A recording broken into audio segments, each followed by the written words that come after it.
বাঙালি তো উৎসবপ্রিয় জাতি, মানে যে কোনো উৎসবে তারা মেতে ওঠে এবং এটা বাঙালির রক্তের মধ্যেই আছে উৎসবকে উদযাপন করা। আর আমরা যেটা দেখি যে বিশেষ করে উৎসবগুলোকে কেন্দ্র করেই বাংলাদেশে নতুন নতুন সিনেমা আসে, টেলিভিশন চ্যানেলগুলোতে সপ্তাহব্যাপী নানান ধরনের নাটক আয়োজন চলে। তার মানে উৎসবকে আরও বেশি আলোড়িত করার জন্যে, আরও সুন্দর করার জন্যে এই আয়োজনগুলো চলে। তা সেই জায়গা থেকে আমরাও এই ঈদের আনন্দের সঙ্গে ঈদের এই উৎসবকে আরও বর্ণিল করার জন্য দর্শকের কাছে আরও কিছু ভালো লাগা নিয়ে আমরা উৎসব নিয়ে হাজির হয়েছি। উৎসবের মধ্যে উৎসব, এটা অনেক ভালো লাগছে দর্শক সমাগম দেখে। আর এই এই এই এই ঈদে যে কটা সিনেমা রিলিজ হচ্ছে সবগুলো সিনেমা, যেমন আগের ঈদেও আমরা দেখেছি যে প্রত্যেকটা সিনেমায় খুব ভালো চলেছে।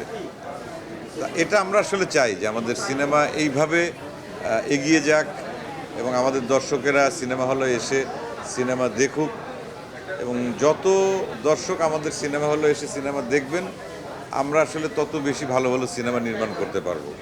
আর সবচেয়ে বড় কথা, বিনোদনের জন্য তো আমরা সবাই কাজ করি, দর্শকের নির্মল বিনোদনের জন্য। দর্শক আমাদের পাশে থাকলে, সাথে থাকলে পরেই আসলে এটা সম্ভব, এবং দর্শক সাথে আছেন। বিশেষ করে আমি এই দুটো ঈদ দেখে আমার খুব ভালো লাগছে যে প্রচুর পরিমাণ দর্শক সিনেমা হলে এসে সিনেমা দেখছেন। এটা আমাদের জন্য অনেক ভালো লাগা, কারণ আমরা তো দর্শকের জন্য সবসময় কাজ করি। আমরা সবসময় চাই দর্শক ভিন্ন ভিন্ন স্বাদের সিনেমা পাক। তা সেই জায়গা থেকে যদি আমরা বিচার করি, এই উৎসব একটি গল্পের আঙ্গিকে বলি অথবা যে ধরনের সিনেমা রেগুলার আমরা দেখি তার চাইতে একটু আলাদা রকমের, একটা হরর কমেডি টাইপের। আর এই ধরনের সিনেমা খুব বেশি হয়নি এবং খুবই এন্টারটেইনিং। এবং দর্শকদের উদ্দেশ্যে আমি বলবো, আপনারা খুব মজা করে দেখতে পারবেন ছবিটা। এবং এই যে ইয়াং জুটি আর কি, সিনেমায় ওদের প্রমোশন দেখেছেন, ট্রেলার বা টিজার বা গান সব কিছু মিলিয়েই এক ধরনের নির্মল আনন্দ। যেমন আমি দেখেছি, আমার কাছে ভালো লেগেছে, এটা দর্শক হিসাবে আমি বলছি। সেটা আসলে নিজের দোষ তো আমরা নিজেরা কেউ দেই না, আবার অন্য কেউ দোষ দিলে রেগে যাই।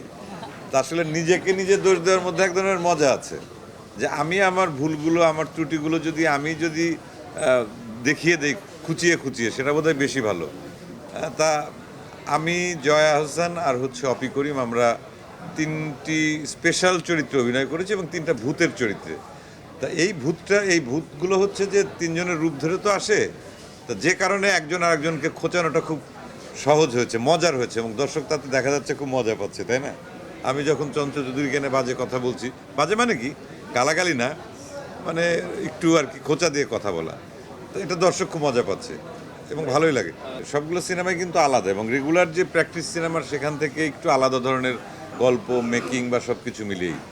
আর বিভিন্ন ধরনের সিনেমা থাকতে হবে, মানে দর্শকের তো আর সবাই তো আর এক ধরনের দর্শক না, এক একজনের রুচি এক এক রকম। সেই জন্য আমার মনে হয় কি যে বিভিন্ন রকম, কেউ হয়তো কমার্শিয়াল ছবি একদম ধুমধারাক্কা, গান বাজনা, ফাইট এগুলো পছন্দ করবে, অ্যাকশন থ্রিলার এগুলো পছন্দ করবে, কেউ আবার একটু সাহিত্যধর্মী গল্প পছন্দ করবে, কেউ একটু কমেডি পছন্দ করবে। তা আমার মনে হয় দর্শকের যেহেতু বিভিন্ন ক্যাটাগরি আছে, অতএব আমাদের সিনেমাগুলো আসলে বিভিন্ন ক্যাটাগরি হওয়া উচিত, এবং আমাদের সেই ভেরিয়েশনটা কম।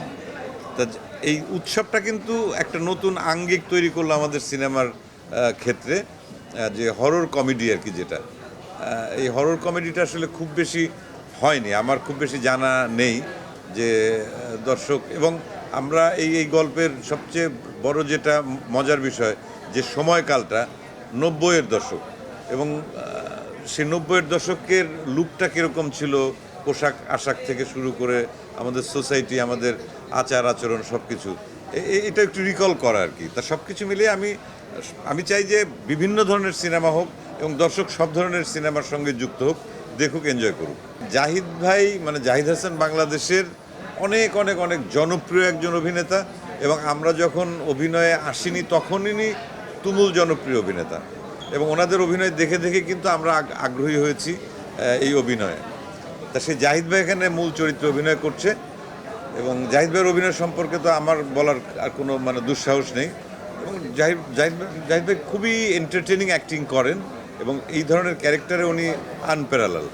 তা ওনার যে অভিনয়, দর্শকের সঙ্গে বসে আমি দেখছি প্রত্যেকটা মানে পাঞ্চ লাইন কিন্তু দর্শক মানে এনজয় করছে, এবং প্রত্যেকটা ডায়ালগসে আমরা তিনজনই একসঙ্গে বসে বসে দেখছি।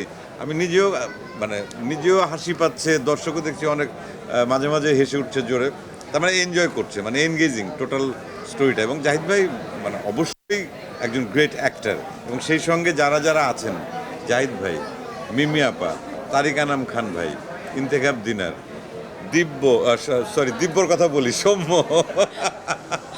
দিব্য সৌম্য ছাড়া একজনের নাম বলা হয় না, একসাথে দুটো নাম চলে আসে, সৌম্য, সাদিয়া আইমান, তারপরে আমার কথা বাদ দিলাম, জয়া হোসেন, অপি করিম, তা একটা ফুল প্যাকেজ এখানে আছে, এবং খুব মজা করে সবাই অভিনয় করেছে এবং প্রাণ খোলা। এবং আমার মনে হয় সিনেমাটি দেখতে দেখতে একটা জিনিস ফিল হচ্ছে যে এই যে সবাই মিলে এক হয়ে যাওয়া না, দ্বিধা দ্বন্দ্ব, অনেক সময় অনেক ধরনের কমপ্লেক্সের ভেতর দিয়ে আমরা চলাফেরা করি, নির্মল কোনো বিনোদন মানে সহজ সরলভাবে আমরা আসলে গ্রহণ করি না।